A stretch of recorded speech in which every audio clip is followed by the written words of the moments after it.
Hello and welcome, beautiful souls, to my channel, Lighted Shaya. Thank you so much for being here. Welcome to those of you who are new. I hope you enjoy the content, and welcome back to those of you who are returning. I simply want to say thank you so much for all of your support. I appreciate every single one of you. So today I have a message from Spirit here. I'm going to be using a few different decks. To open up the reading, I'm going to be using the Threads of Fate Oracle. And then I'll be jumping into the tarot with this Prisma Vision Tarot. And I'll also be drawing some cards from the Light Vision Tarot. And if I feel the need to clarify, I will be using, goodness, I forgot what the name of this tarot is. But I'll be using this one to clarify. I believe it's a Cosmovision Tarot. Or I think this is the Cosmovision. I get them all mixed up, but they all have vision in the name. But anyway, that's besides the point.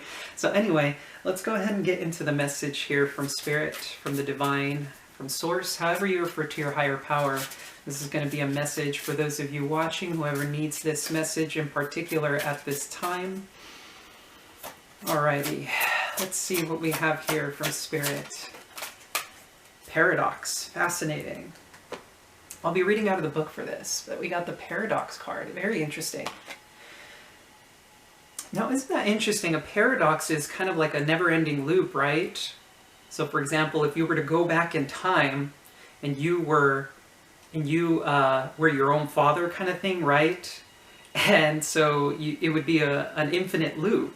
So maybe some of you have been caught in some sort of loop, kind of thinking things through and kind of like been trying to figure out what this paradox is, right?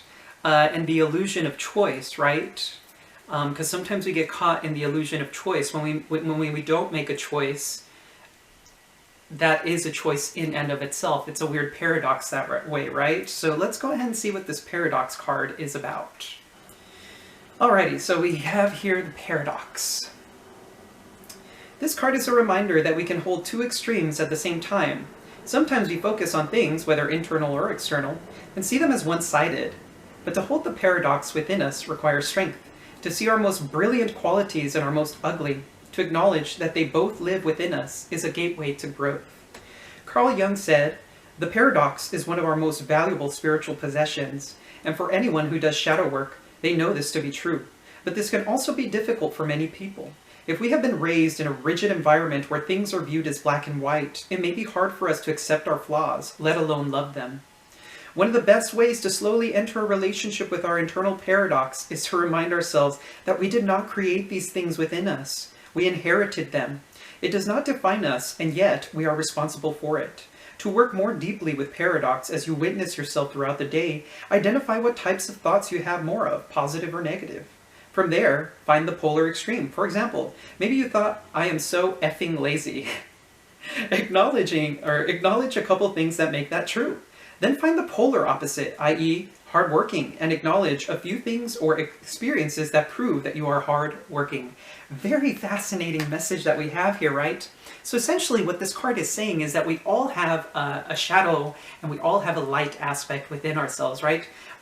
We can try and pretend and like shove down those things that make us of a darker nature, right? And we could try and mask over these things with positive thoughts, positive ideas of ourselves, but this is also an illusion, because for us to deny our shadow self is, in a sense, to deny who we are as individuals. Now, that's kind of what the beauty of life and shadow work is about. It's about getting into that dark space and realizing what it is that is our flaws and how do we work with them, right? We're all divinely imperfect, and that's the beauty of life, right? We all carry these very, very nasty shadows within us, but they're also very empowering when we actually take the time to look at them and try and process what they may be.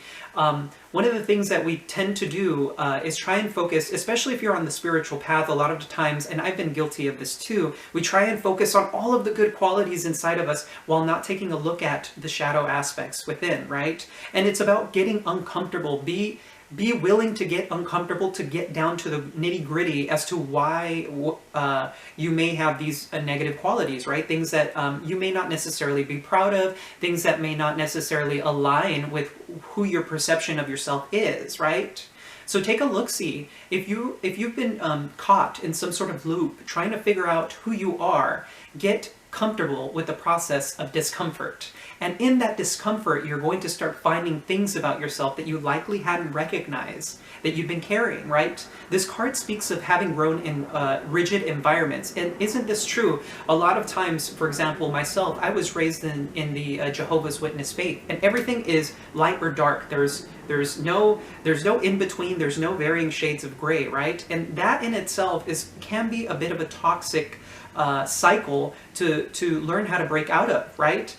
For example, for me, I was told that doing this kind of work was evil, right? And it's quite silly for me looking at it now, because I know that this work that I do is with the intention to heal individuals, to help you as an individual move through your spiritual journey and cultivate yourself, right? So once again, it's the varying shades of gray that are kind of in between. And if we allow the rigidity of the environment to create the rest of our future, we will be stuck there eternally. And it's about being able to break from the mold. It's a beautiful transformation process, but the only way you can get through the transformation is by actively looking at it and asking yourself, does this serve me?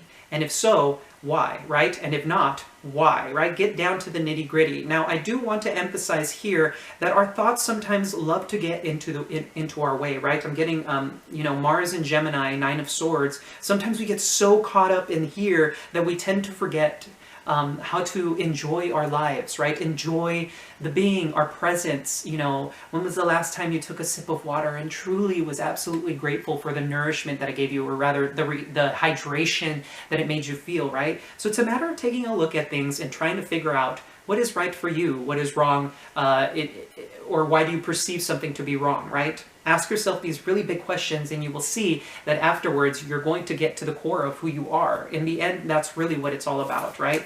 So let's pull some cards here from, I think this is the Cosmovision Oracle cards here. Alrighty, Spirit, Holy Angels, Divine Beings of Light. Very interesting. Ooh, yep. Here we go. This is beautiful. Okay, so take a look at this. Here we have the Pathfinder. Very interesting. You are this Pathfinder. It's like you're trying to find your way, right? The Pathfinder is somebody obviously on the path trying to figure out what is right for them and who they are at the core, right? And what's really fascinating is that this Pathfinder is followed by the Eight of Birds, which is the Eight of Swords, right? The Eight of Swords is a victim mentality. It's something that keeps you stuck in the place that you're at, right? This is that paradoxical energy, right? And it's a whirlwind. It's a tornado of thoughts likely that you've been experiencing, maybe trying to break free from the mold, right? We have this Pathfinder, very diligent. I get a very diligent energy from this Pathfinder, looking at the destruction, looking at the darkness, right? Looking at what these thought patterns are. Is there something tumultuous going on in the mind? And I feel like if you guys haven't stepped into this yet, you will be within the near future, trying to look at why you have these thoughts about yourself, the perception that you hold about yourself, and the perception of the world, right? And here we have the energy that comes afterwards. And here it's this very beautiful energy that I'm picking up on here. This card is called the Composer. And we see this figure who is, a composer, right? The person who leads the orchestra. I feel, you guys, that you're going to start understanding that you are the creator of your reality, and what counts at the end of the day is the purity of your heart. What are your intentions, and what do you want to create in this world, and why? And when you get down to the why, typically what ends up happening is you tell yourself, I do this because it makes me happy. I do this because it brings me joy. And not just me, but because it brings joy to others, right? What are your gifts? What is your uniqueness bring into this world, right? And for some of us, it could be all sorts of different types of things, right? If you're a hairstylist, you're working magic for people, right? You're helping them become more confident in themselves by giving them the haircut that they're looking for. If you're, for example, a tarot reader, what you do is help people understand what's coming up, what kind of blockages are there, right? Very creative, expansive energy. Remember, you are the creator of your world, and you hold power within yourself that is there is so much untapped potential for you here, and Spirit is placing you in this Pathfinder energy to help you see what it is that you bring to this world and why. Absolutely beautiful energy. So I'm going to go ahead and get into the Prisma Vision Tarot. Alrighty, so let's go ahead and get into the tarot to see what this message is about for you guys. It's going to be an intuitive reading, essentially. I tend to mix it, right? Traditional, intuitive. But one thing that I would like to ask you guys, for the last video, unfortunately I didn't get any comments from you guys regarding what kind of pick-a-card readings you would like. So if you have any particular pick-a-card readings that you would like to see on the channel, please do leave a comment down below. It's greatly appreciated. I wanna make or do readings for you guys that you guys want to see. So feel free to leave a comment down below if you guys want a very particular pick-a-card, whatever it may be. So let's go ahead and see here what the message from Spirit, the angels, the divine source, however you refer to your higher power, is for us at this time regarding your journey here. Wow, look at that. We have the Wheel of Fortune, Sagittarian and Piscean energy here. This is a fated event, right? I'm getting this paradox energy, right? It's really interesting. The Fool wanted to come out earlier, and here it is at the bottom of the deck. So it looks like you guys are stepping into brand new energy here. If you guys have been experiencing this Eight of Swords energy, not really feeling sure what direction to go because you placed yourself in this place, right? Oftentimes when the Eight of Swords is present, this is a mentality that one has placed themselves in. You're freeing yourself from this, and you're learning a great deal as a result of this. This is very divine energy. So we have the Wheel of Fortune, as I said here. And I'm getting the sense, look at this, it's really interesting because we have two snakes that are intertwined, and this peacock is looking directly at the snake here. I get the sense here that this is, once again, like the internal battle of like good versus evil, or your perception of it. And this is a fated event that has come into your life in order for you to have greater understanding about who you are as an individual. Very beautiful. Okay, here we have the High Priestess, Piscean energy. We have the Knight of Cups.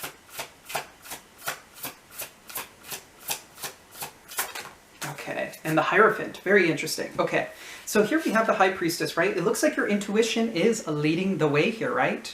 Tapping into the subconscious mind, the unconscious. Very highly divine feminine energy here. We have the Knight of Cups, which follows. So this is likely in romance. For some of you, maybe you're perceiving a love offer, a romantic love offer from somebody. This is a highly spiritual connection if this is coming in here for you, given the Wheel of Fortune and the High Priestess here, followed by the Hierophant, which is really fascinating. Remember how we were talking about constructs with the paradox card? This is what this Hierophant is, right? The Hierophant is the difference between the High Priestess and the Hierophant here, right? The High Priestess follows her intuition, and she walks her own path with her own knowledge of the occult that she's cultivated within herself. The Hierophant, on the other hand, is an individual, Taurus coming through here with the Hierophant, who divulges spiritual knowledge. So this is about religious organizations and structures. This is somebody who tells you what to believe, and if you choose to believe it, so be it. But that's what the Hierophant is, right? It's somebody who's divulging spiritual knowledge to you. In this case, for example, if you're following my channel, I would be essentially what would be considered the Hierophant, because I'm divulging this spiritual knowledge to you. Now you take whatever resonates for you on your own individual journey, because that's the most important part. Trust your intuition when it comes to this, right? Your intuition will always guide you, right? If it's from a place of unconditional love, a place of cultivating, persevering, being a better human being, then you know that you're on the right path, right? The Hierophant is also carving your own path when in reverse. Okay, so what do we have here? It's really interesting. The Eight of Pentacles wanted to come out here, so this could be in regards to a job situation for some of you. Ooh, lots of cards wanting to come out here. Ah. So we have the Nine of Wands and the Page of Wands. So there could be a lot of determination here. Nine of Wands could be, is in a sense, trying to figure out what is keeping you stuck is almost what I'm picking up here with the Page of Wands. What is keeping you stuck and why, essentially, is what I'm getting here. Three of Wands wanting to come out too. So this could be about wanting to manifest a brand new beginning for yourself. So let's continue here. Spirit. Okay, so we have the Page of Cups and the Four of Cups. Okay, so for some of you, there may be an apology coming in here with the Page of Cups. With the Four of Cups, this likely is It's almost like some of you forgot your inner child is almost what I'm picking up here, right? Somebody who's not interested in certain ideologies, following the Hierophant here. But with the Page of Cups, this is a beautiful, sweet, innocent energy, right? The Page of Cups is one of my favorite cards because it's the Ace of Cups in the physical body, right? It's the pages are messengers and they're essentially the earth element. So this is when you're experiencing emotions in the body for the first time, right? It's very flirtatious, very sweet, very fantastical. And for others of you, maybe you've taken a very fantastical approach to love. For those of you who, whether you're single or not, have had a fantastical view of love, right? Creating this illusion about what it is as opposed to what it really is, right? And this has left you in this Four of Cups, right? Sense of dissatisfaction. Now, for others of you, there could be a Taurus coming in here with an apology, right? Somebody coming in with a love offer, and there's an apology coming in, and somebody may reject this apology or this tiny love offer here. Let's continue with the message. Okay, we have the Seven of Pentacles, the Five of Cups. Wow, we have the Lovers. My goodness, this is powerful. There's that Eight of Pentacles. Okay, you guys, this is beautiful, beautiful, beautiful.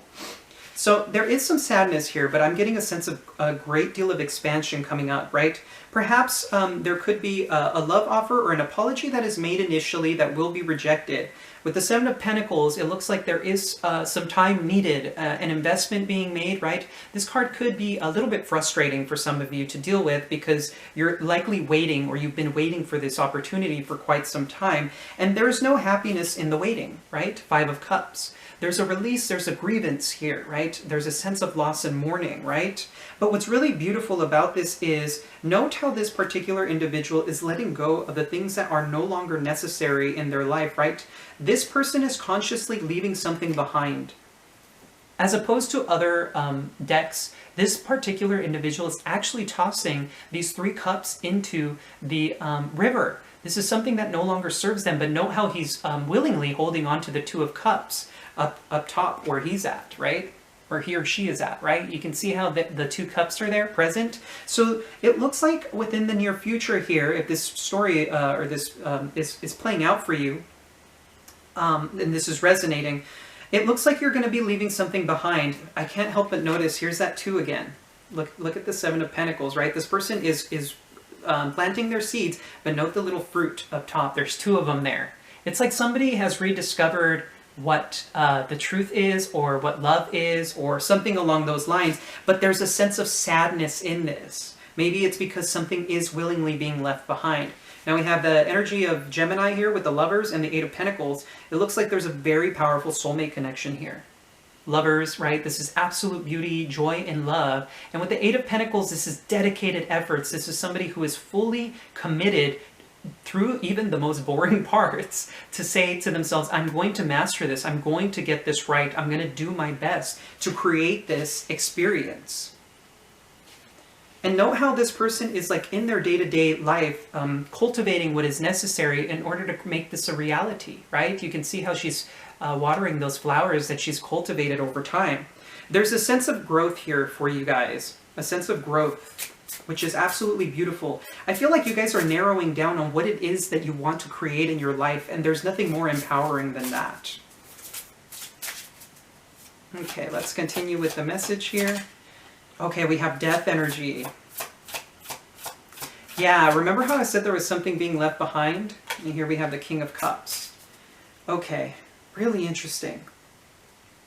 So we have here the death energy. So some of you could very well be dealing, we have all the Cups, Quartz cards, except the Queen of Cups, interestingly enough. Some of you could be dealing very well with the Cancer, Scorpio, Pisces, given the fact that we have the Knight of Cups and the King of Cups here. We also have Gemini, Taurus, Cancer, and, excuse me, not Cancer, Pisces, and Sagittarius and Pisces on the board. So some of you could be dealing with these signs.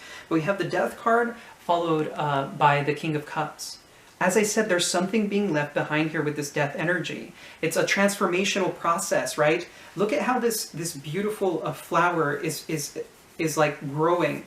After dedicated efforts, trying to figure out what it is that you wanted, right? With the Eight of Pentacles, after cultivating and growing and watering the right plants, right? is essentially what I'm picking up on. This beautiful, pure blossom is coming out from that which has died, that which was left behind, right? And from it comes this beautiful expansiveness. Note how this King of Cups is completely in the water. He's completely submerged in his feelings, and he's creating. He's creating a world of emotion. Realizing that the heart space is the most important place to work from. The heart space is the most important place to work from. Very interesting. Okay, I'm feeling the need to actually clarify this time around, so I'm going to go ahead and do that here. So what is this death energy about? I'm getting the need to clarify this death card. Okay, we have the Empress. Wow. The Chariot. Okay, wow. So some of you could be dealing with a Taurus or Libra, or a Cancerian with the Chariot card. This is very interesting. Okay, so from this death energy is... note how the Four of Cups is making an appearance again here, right? Remember how we had the Four of Cups up top here? It looks like something is being left behind here in terms of dissatisfaction, right? For some of you, you could be dealing with the mother here. So some of you could be having have had a falling out with your mom. And the situation is transforming, right? Great deal of determination here with the Chariot card to leave behind that which does not serve you with the Four of Cups, right? For some of you, you could have been dealing with a Taurus or Libra or a Cancer, right? And if there was some sort of wrongdoing on someone's behalf, you're no longer interested in carrying the weight of that, right? The Four of Cups is somebody who's dissatisfied, who's rejecting an offer. Now, that doesn't necessarily always have to be a bad thing. It's almost like I'm picking up on, like, you guys are leaving behind something that wasn't worth your time or effort anymore. Now, it's really interesting because I said the Empress, but it's actually the Emperor. My apologies. That's very interesting. So for some of you, maybe that was a message that needed to come out for you guys, but this is actually the Emperor. There's something very warlike about this energy, right? I often see the Chariot and the Emperor as very warlike. Maybe there's something forceful about your approach, and that's being left behind because you're realizing that that's not the way to create in the world. Gentleness there's a power in gentleness, right? It's kind of what I'm picking up on. There's a power in humility is almost what I'm sensing, and I think you understand this on a deeper level. Like, I feel like if you already understand that, you're getting to an even deeper level of understanding about what humility is and the power behind it, right? Being able to experience the darker sides, right? The darker aspects of yourselves, the parts of you that can be much too forceful in life, are now being looked at and contemplated with the Four of Cups. And you're saying, you know what? This way of being used to make me feel empowered, but I'm realizing it's actually the opposite of what I thought. And with the Death energy, it's, as I said, there's something emerging much more beautiful. There's a much more beautiful sense of being emerging here with the King of Cups. That's very interesting. Okay, so that's that with the Death energy. Very interesting message coming through here. I'm a little bit curious about what this person is leaving behind here with the Five of Cups. These 3 cups that are being left behind. Whoa, that's so fascinating. Okay, yeah. Yep, this is really interesting. Justice coming in here now. Now we have Libra on the board. Some of you could be dealing with the sign Scorpios coming through very strongly. This is a sense of karma, but in a very good way. We have here, look at that, and there's the Queen of Cups. We have the Nine of Cups, the Queen of Cups, the Ace of Wands below too. But I'm going to go ahead and pull these cards.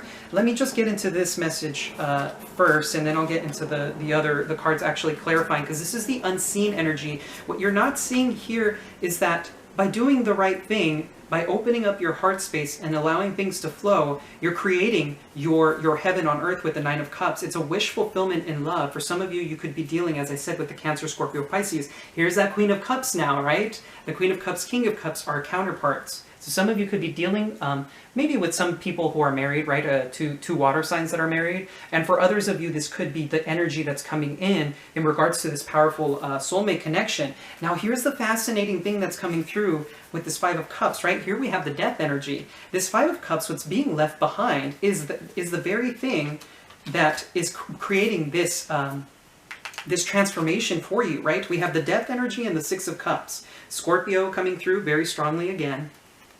There seems to be, with the Six of Cups, something that was done in the past. Maybe it was something that was left behind in the past that caused pain with the Five of Swords. Somebody has recognized that at times they had been operating from ego. The Five of Swords, when somebody does something out of ego, right? Oftentimes in hindsight, Six of Cups, right? In hindsight, in the past, we tend to feel guilty of the things that we did. And so what's being left behind is this energy of being in ego with the Five of Swords, right?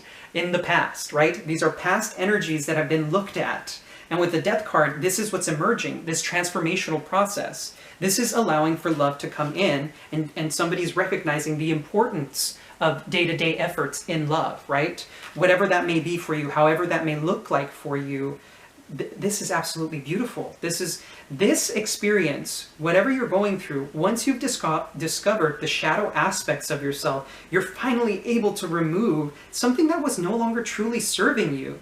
And this, for some of you, could very well be one of those very deep, dark shadow aspects that had been lingering, that you may not have been aware of consciously. But unconsciously here with the High Priestess, you knew all along. It was something dark, right? Something that wasn't serving you in the long run. And now, I'm not getting the sense that this is a very deeply, super, like, toxic thing. I'm not sensing that it's something evil or, like, angry.